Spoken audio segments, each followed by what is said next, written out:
Bonsoir et bienvenue pour ce lundi soir et toujours un petit portion de l'écriture et nous guide un petit cours qui la parole pédianour par rapport à ces textes, mais bien sûr, un mot pensé, Dieu révèle les choses à chacun de ses serviteurs et ses servantes d'une façon, mais la parole de Dieu reste la parole de Dieu.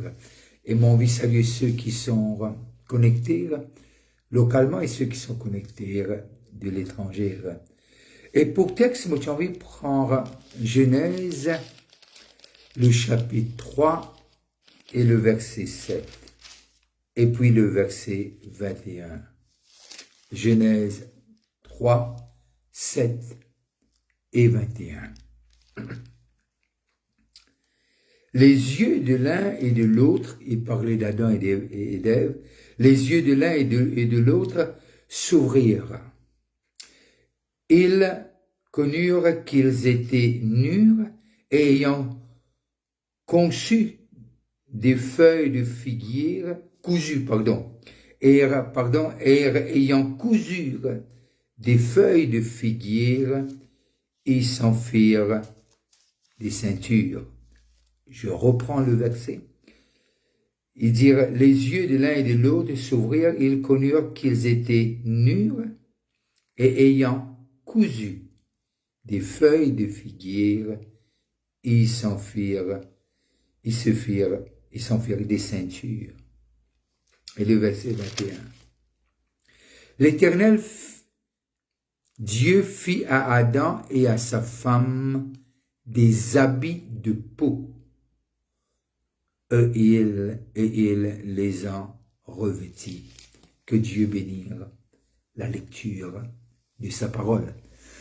Et lorsque nous guidons ce texte, et lorsque nous allons dans Joël, bien sûr, il dit, Joël 2, 28, et je déverserai mon esprit sur toute chair. Quand nous allons dans 1 Jean, le chapitre 4, le verset 17, et dernière partie de ce verset, il dit, tel qu'il est, tel nous sommes aussi. Mais moi, j'ai envie aussi attarde-moi un petit peu sur Colossiens, le chapitre 1er, Colossiens 1er, et le verset 27. Colossiens 1er et le verset 27. Et voilà qu'il y dit nous dans le verset 27. À qui Dieu a voulu faire connaître quelle est la glorieuse richesse de ce mystère parmi les païens, savoir Christ en vous, l'espérance de gloire. Et lui dire, c'est un mystère. Un mystère. Parfois, il est difficile pour accepter les choses qui sont simples. La Bible dit comme ça, si tu crois, et tu crois dans ton cœur, tu confesses de ta bouche que Jésus est Seigneur, et là, tu deviens enfant de Dieu. Et tu passes de la mort à la vie, de la mort à la vie. Et là, nous arrivons à comprendre, lorsque nous guettons le premier texte de Genèse, Adam et Ève trouvaient qu'ils étaient nus, et ils ont coudent avec une feuille de figuier, un vêtement pour couvrir leur nudité. Tandis que le verset 21, il dit, Dieu faisait des habits de peau. Dans la vie, nous arrivons à comprendre ce que très souvent ou trop souvent, nous comptons cause nudité de les uns et les autres. Mais lorsque Dieu les trouve la nudité couverte par une feuille, et nous arrivons à comprendre que une feuille, avec le temps, est sec et est tombé, mais il faisait un vêtement de peau.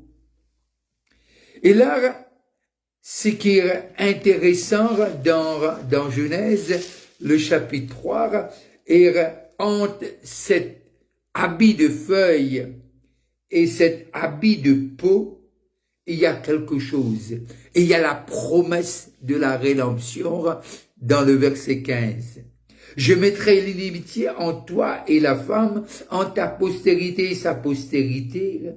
Celui-ci t'écrasera la tête et tu lui blesseras le talon. Entre cet habit de feuilles et cet habit de peau, et dans cette conversation au milieu, il narre le verset 7 et le verset 21, il y a le verset 15 qui décrit nous leur salut et la provision de Dieu pour réconcilier l'homme avec ce Créateur. Nous avons besoin de comprendre quelque chose. Après qu'Adam fait pécher, Dieu n'a rien de cause avec lui. La communication était ouverte, mais seulement la relation était entravée. Communication ouverte, mais la relation. Parce que l'homme a désobéi, l'homme s'est séparé. Il a vendu ses droits d'aînesse, il s'est séparé de Dieu. Dieu, façon les traite nous, heureusement que Dieu traite nous de cette façon-là, il pas laisser dans la mer des hommes pour faire lire et les faire nous une promesse et puis les couvrir nous lui-même. Puis n'a rien qui est capable de couvrir nous plus que le sang de Jésus-Christ et le sacrifice de Jésus sur la croix. Mais l'homme, il peut toujours parler de la nudité de son frère ou de sa sœur. On est devenu expert là-dedans. Mais Dieu, il fait quelque chose qui est vraiment extraordinaire, l'amour de Dieu pour l'humain. L'amour de Dieu pour l'humain. Et non seulement les causes du Rédempteur qui peut venir, les causes du Sauveur, les causes antiquaines qui pour réparer cette brèche entre l'homme et son Dieu, entre l'humain et son Créateur.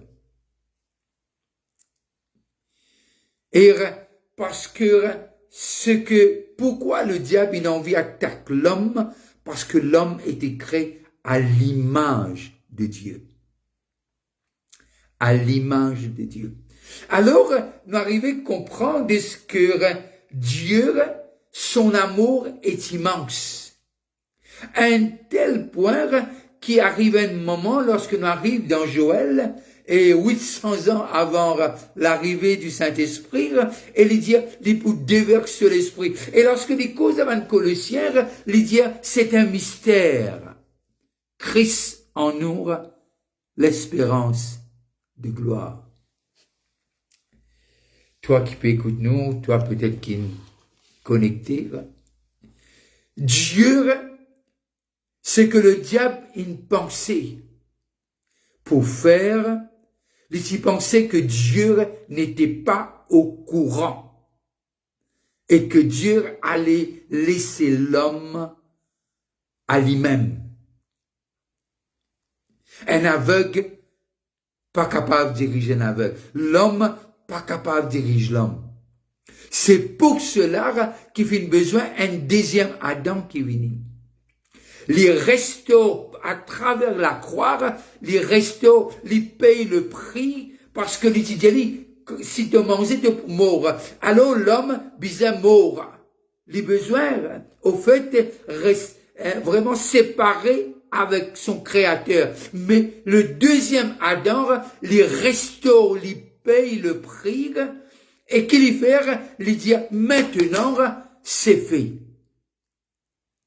Il monte au ciel, il descend, il prend les clés, il pas demandé, il prend parce qu'il est payé, et puis il monte au ciel, et il offert à son père sur l'autel le sang qui criait plus que le sang d'Abel et qui dirent le salut de l'homme a été acquis, payé, a été ce problème qui existait, il est bien un problème parce que solution-là, il trouve à travers le sang et à travers le sacrifice de la croix. Alors, Dieu allait un peu plus loin lorsque nous lisons dans Jean, l'apôtre qui était plus près, un des plus près avec Jésus, il dit Christ, il dit comme il est, nous sommes aussi, et ce que la chrétienté est, c'est la divinité à travers l'humanité. Et c'est ça qui cause la réconciliation. Alors, les chrétiens, ce que l'intention de Dieu, c'est faire nous vivre comme Jésus et agir comme Jésus et faire les choses comme Jésus. C'est pour cela, dans Jean, il vous dit comme ça, les choses qui m'ont fait, je vais vous faire des plus grandes choses. Pourquoi? Parce que Christ l'a voulu, c'est pour cela qu'il dit, la gloire que tu m'as donnée, je l'ai redonnée, papa. Et maintenant, et non seulement, mon prier qu'ils êtes un, pareil comme moi et toi, nous un. Alors, le but de Jésus sur la croix, c'est non seulement qu'il meurt, qu'il donne sa vie pour ses brebis, pour l'humanité, mais aussi qu'il crée maintenant cette race, la nouvelle naissance, une autre race prend naissance du deuxième Adam. Et c'est pour cela qu'il dit dans Jean, le chapitre 14, le verset 12, en vérité, je vous le dis, celui qui croit en moi fera aussi les œuvres que j'ai faites, et il en fera de plus grandes. Et il donne la réponse. Pourquoi? Parce que je m'en vais au Père. Et il dit à ce disciple, dans Acte 1:4 et Acte 2, il dit, attends, je ne suis pas pour capable d'être comme moi et faire comme moi, seul. Impossible. Mais l'esprit par lequel je faisais des miracles sur la terre, l'esprit qui a ressuscité Jésus-Christ d'entre les morts, selon Romains, cet même esprit habite en nous. Et aujourd'hui, lorsqu'elle dit d'attendre et le jour, 10 jours, et la Pentecôte, et l'esprit descend, et maintenant, on a reçu l'esprit qui a ressuscité Jésus-Christ d'entre les morts, il habite en nous. On ne le sent pas. Il n'appelle nous pour vivre pour sentir, il appelle nous pour vivre par la foi. Si tu crois, Marie, si tu crois, Marthe, tu verras la gloire de Dieu. Est-ce que je ne t'ai pas dit? Et alors, nous arrivons à comprendre de ce que la parole de Dieu me déclare lorsque Paul collabore avec Colossiens, il dit c'est un mystère. Un mystère que Dieu habite en celui et celle qui a accepté Jésus-Christ comme Seigneur et Sauveur. Alors, cette nudité,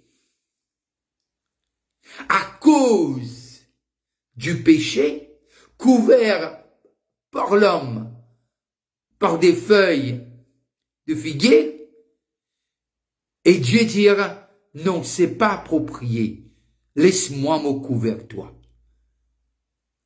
Et lui faire un vêtement avec la peau.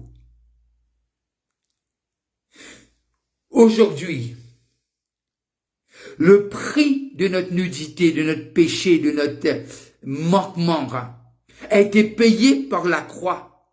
On est revêtu. On est revêtu par Dieu. Aujourd'hui, l'esprit, il dit comme ça, quand il peut venir, il peut couvrir zut, mon esprit pour couvrir zut, il peut avec zut, il peut en zut. Alors, nous ne sommes pas n'importe qui. Mais toujours nous pouvons être attaqués au niveau de nos pensées. Qui te pensait de t'aider? Qui te croit de t'aider? Qui te pensait de le faire? Mais c'est pour cela, nous saluons et n'avons rien avec ce qu'il nous fait. Il y en a avec ce que Dieu il fait à travers son Fils à la croix. Alors, ce soir, moi j'ai envie qu'il nous comprenne. Et c'est que Dieu a envie de nous comprendre. Que nous sommes le représentant de Dieu sur la terre. Quand vous priez, priez ainsi, notre Père qui est aux cieux, que ton règne vienne, que ta volonté soit faite sur la terre. Comment te fin prédire, te fin écrire dans le ciel? Alors, c'est pour cela que Paul dit, cet évangile, c'est une puissance pour quiconque croit. Alors, qui sommes-nous? Nous sommes ce mystère, les enfants de Dieu, en qui Dieu demeure à travers son Esprit Saint. C'est ce qu'on est.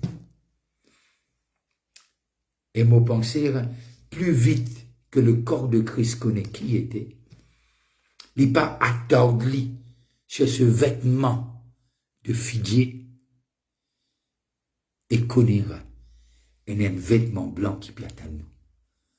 Et connaît qui nous non écrire dans le livre de vie le moment que nous acceptons Jésus-Christ comme Seigneur et Sauveur et qui nous marche fidèlement avec lui. Alors, toi qui béguette moi, toi qui écoute moi plutôt, et me croire que plus vite que les enfants de Dieu connaissent l'héritage, connaissent nos identités, les choses se réveillent que s'ils auront une vive et fin prophétiser pour les années à venir. Aujourd'hui, c'est le moment que le corps de Christ croire dans les promesses que Dieu nous livre et qu'il les vive selon. Alors, nous cause l'unité, nous cause vivre ensemble. Mon penser, seule façon de vivre ensemble, c'est quand l'Esprit de Dieu est au centre de chacun d'entre nous. Ne pas cause ce vêtement de figuier que nos frères ou nos sœurs peuvent porter, mais de cause de la gloire que Jésus nous promettait. Et quand la gloire de Dieu enveloppe nous, nous capables de ressembler. C'est quelque chose qui m'a pensé et donne à méditer. Alors, je te souhaite une très bonne fin de soirée. Si tu passes à table, je te dis bon appétit. Et si tu vas chercher sa face, je te dis que Dieu se révèle à toi. Si tu es malade, je prie qu'au nom de Jésus, que Dieu te touche et te restaure.